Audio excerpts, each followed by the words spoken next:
It's December 2000, and a woman out of Sarasota, Florida, is scared out of her mind.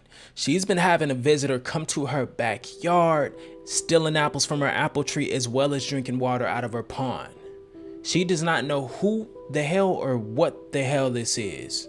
And it's been happening for 3 nights. On that third night, she mustered up all of her courage and she went to her back window and took a picture of it with her camera as soon as she saw it. She wrote an anonymous letter to the sheriff's office, signed to God bless, and nobody knows who this woman is till this day. Neither do they know what the hell the thing is in that picture. If you ask me, she has a couple of reasons to be pissed off. Number one, apple trees take anywhere between 2 to 8 years to start producing apples. I had to wait years for these apples. And you think you could just come along and take my apples? Number two, I'm an old lady. I can't protect myself. I'm frail. So you really just taking advantage of me bad. And here's the deal too. If I was a grandkid, I'd be pissed off too. Because think about it. What do you do when life gives you apples? You make apple pie. So that apple pie was for me. It was for the grandkids. So let's talk about Florida, specifically the Everglades. We know it's not the mountain range, and we know it's not a forest. It is a vast, slow moving river of grass that spans over millions of acres. It is a place where the ground is going to shift beneath you, whether you like it or not. And it's a place where the river is going to flow, whether the wind decides to come or the wind decides to go. It is a large, dense area where you could hide anything for decades, hell, even centuries. It's actually one of the only places in America where you can hide something like that. It could be anything hidden in there between the nuclear power plant and the boogeyman, you guess it. So the woman that sent the anonymous letter to the police department does not live near the Everglades. She's like 100-something miles north of it. But she does live near the Miyake River and the Miyake River State Park, which is of similar density as the Everglades. And what she saw was coined by the Seminole people as the Esti Kapkaki, which translates into the tall man. So this thing has been documented for over 200 years, and it first appeared in 1818 in a published newspaper article. Man-sized monkey raiding food storages and also stalking fishermen along the Florida coast. This thing was a menace. As far as appearance, this thing is 5 to 7 feet tall with reddish brown matted fur. Kind of looks like a man, but obviously it's not a man. Now, one of the things that you'll notice is the smell. The smell is going to smack you in the face before anything else. Don't worry, you're going to smell it. Now, they say it smells like rotten eggs. They say it smells like methane gas and wet dog. And it's not just 1 or 2 people that have said this. This has been documented over the decades. Like anytime somebody comes forward about it, one of the first things they're going to mention is the smell. And funnily enough, it's named because of its smell. It is called the skunk ape. The skunk ape.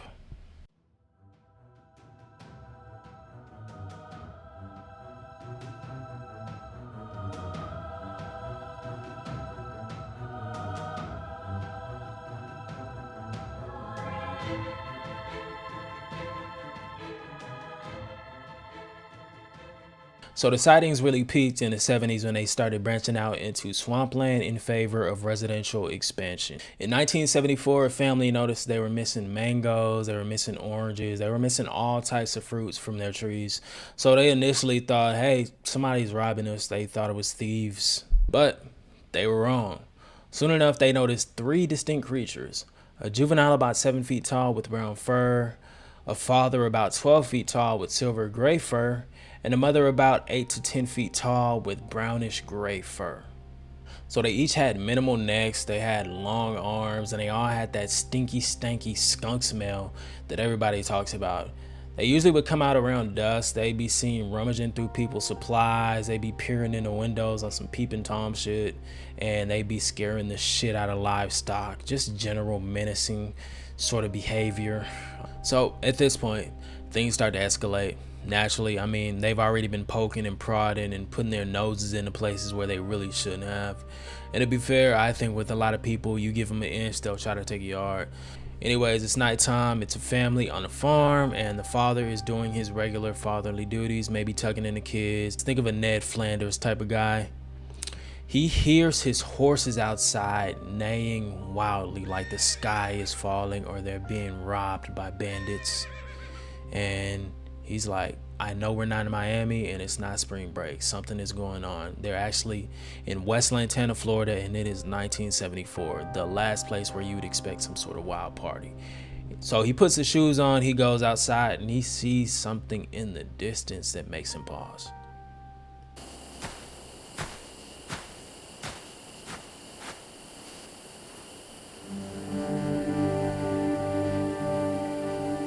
Eventually, he musters up the courage and he approaches, and it is 100-pound hog with a chunk taken out of him. And that chunk was the hog's liver.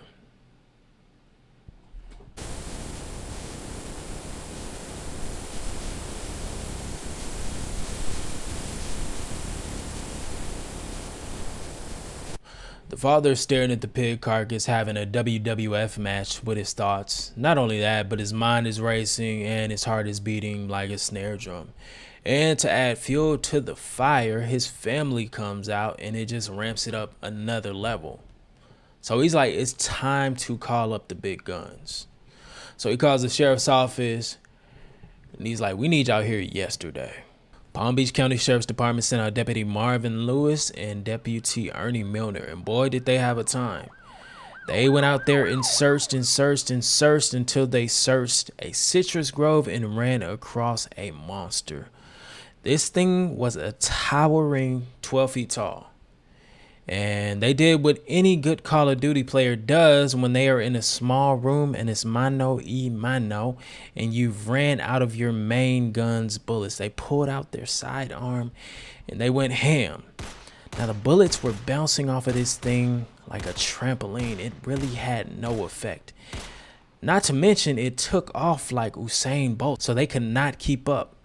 But what they did was end up following its tracks, and they ran across the downed barbed wire fence. Luckily for them though, there was hair left behind, so they collected it. The hair sample was sent to Miami for further analyzation, and it was concluded that it belonged to an unknown species. When they went back to do even more analyzation, the hair was no longer there. 6 years after the incident in 1980, Deputy Marvin Lewis says he knows it exists and he knows what he saw.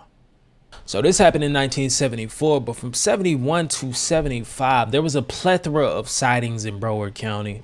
I mean, it got so bad that they had to bring in an expert from Sarasota County. There was a simian catcher named Michael Corradino. A simian is basically a common monkey / ape.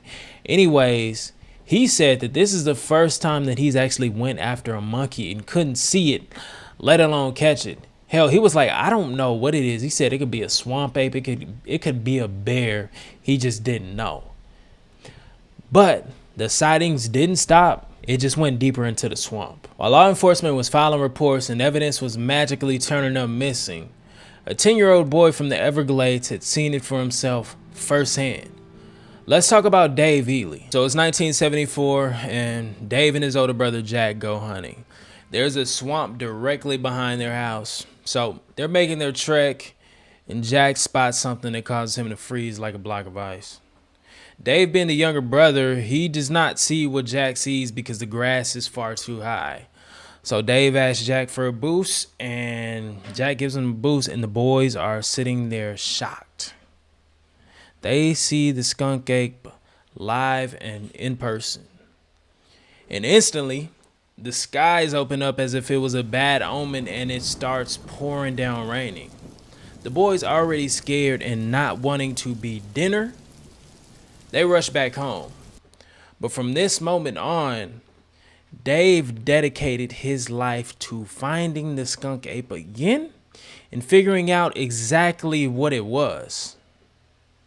And he ran into it 2 more times. Dave opened up the Skunk Ape Research Center in Ochapi, Florida.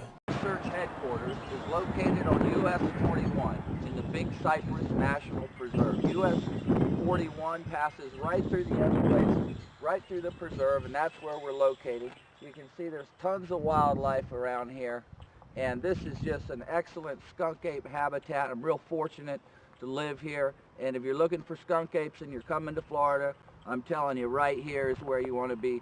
We got it all. This vehicle has been custom built for transversing the Everglades. There's a lot of water here in the summertime. Normally the engine's down here. I've picked the engine up a foot. It's up here now. I sit on it. Means I can go through water this deep. 2 foot of water. Sink.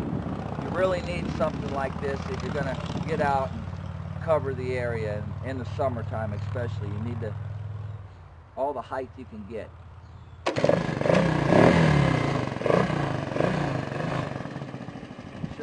Show you the power in this thing.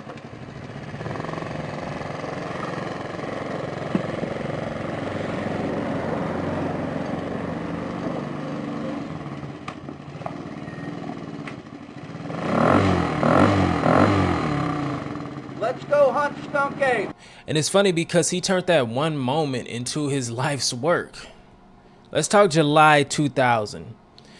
Dave caught a creature striding through the open swamp, and he pulled out his handheld camcorder and recorded it. Suddenly, the creature was aware it was being filmed, and it just took off.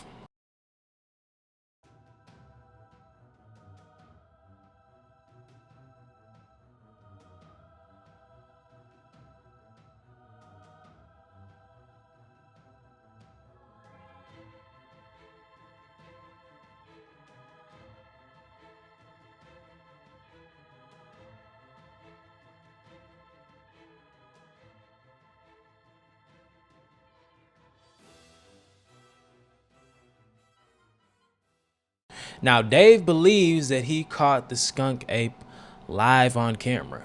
He sent the footage to the Smithsonian, and they believe it is a man in a gorilla suit. We really don't know if it's a man in a gorilla suit. The only person that knows that is Dave. So let's make a detour back to the intro where I was talking about the poor old woman and her apples that were being stolen. Anyways, forensic analysts analyzed the photo that she sent to the police station, and it is confirmed real. However, they say that the animal is not a bear nor an orangutan. They don't know what this creature is. But they did say it showed signs of fear whenever the camera flashed, which, to be honest, you can't really...